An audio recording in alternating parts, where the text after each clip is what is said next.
हम अंगीकार करेंगे। जब हम अंगीकार करते हैं तो अगर आप इंग्लिश में अंगीकार करना चाहते आप इंग्लिश में अंगीकार करें, अगर हिंदी में करना चाहते आप हिंदी में कीजिए, लेकिन मुंह से बोलकर चाहे आप अपने शब्दों में मतलब अपने भाषा में इसे अंगीकार करें, लेकिन आपको मुंह से बोलकर शब्दों में आवाज़ के साथ अंगीकार करना बेहद ज़रूरी है। My life is the revelation of the glory of God,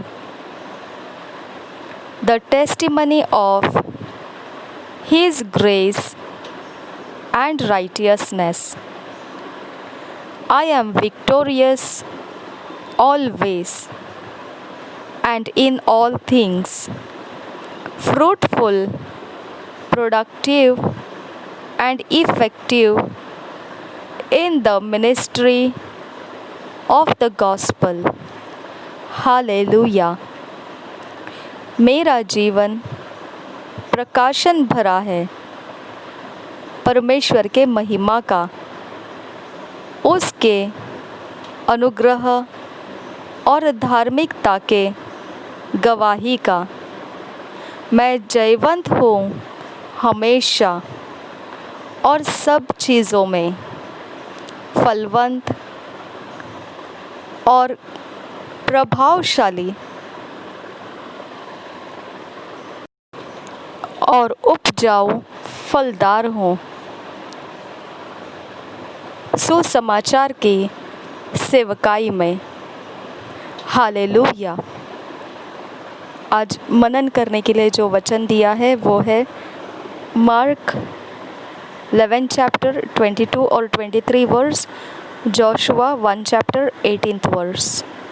आज मनन करने के लिए वचन है मरकुस रचित सुसमाचार 11 अध्याय 22 और 23 वचन, और यहोशुआ उसका पहला अध्याय 8 वचन। हम इंग्लिश में किंग्स जेम्स वर्शन में से पढ़ेंगे, हिंदी में BSI बाइबल में से पढ़ेंगे। मैथ्यू 11 चैप्टर 22 और 23 वर्स। बट आई से unto you, it shall be more tolerable for Tyre and Sidon at the day of judgment than for you.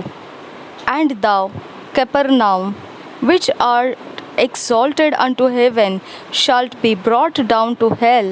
For if the mighty works which have been done in thee had been done in Sodom, it would have remained until this day. Matthew 11 अध्याय 22 और 23 वचन।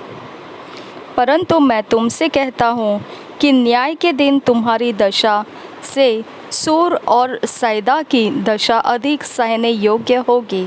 हे कफरनहूम, क्या तू स्वर्ग के तक ऊंचा किया जाएगा? तू तो अधोलोक तक नीचे जाएगा। जो सामर्थ्य के काम तुझ में किए गए हैं, यदि सदोम में किए जाते तो वह आज तक बना रहता। पर मैं तुमसे कहता हूँ कि बस और एक बार पढ़ेंगे 22 वचन और 23 वचन। परंतु मैं तुमसे कहता हूँ कि न्याय के दिन तुम्हारी दशा से सूर और सैदा की दशा अधिक सहने योग्य होगी। हे कफरनहूम, क्या तो स्वर्ग तक ऊंचा किया जाएगा? तू तो अधोलोक तक नीचे जाएगा। जो सामर्थ्य के काम तुझ में किए गए हैं, यदि सदोम में किए जाते तो वह आज तक बना रहता। Joshua 1 chapter 8th verse. This book of the law shall not depart out of thy mouth, but thou shalt meditate therein day and night, that thou mayest observe to do according to all that is written therein. For then thou shalt make thy way prosperous, and then thou shalt have good success. यहोशू पहला अध्याय उसका 8 वचन। व्यवस्था की यह पुस्तक तेरे चित्त से कभी न उतरने पाए, इसी में दिन रात ध्यान दिए रहना, इसलिए कि जो कुछ उसमें लिखा है उसके अनुसार करने की तू चौकसी करे, क्योंकि ऐसा ही करने से तेरे सब काम सफल होंगे और तू प्रभावशाली होगा। और एक बार पढ़ेंगे। व्यवस्था की यह पुस्तक तेरे चित्त से कभी न उतरने पाए। इसी दिन रात ध्यान दिए रहना, इसलिए कि जो कुछ उसमें लिखा है उसके अनुसार करने की तू चौकसी करे, क्योंकि ऐसा ही करने से तेरे सब काम सफल होंगे और तू प्रभावशाली होगा।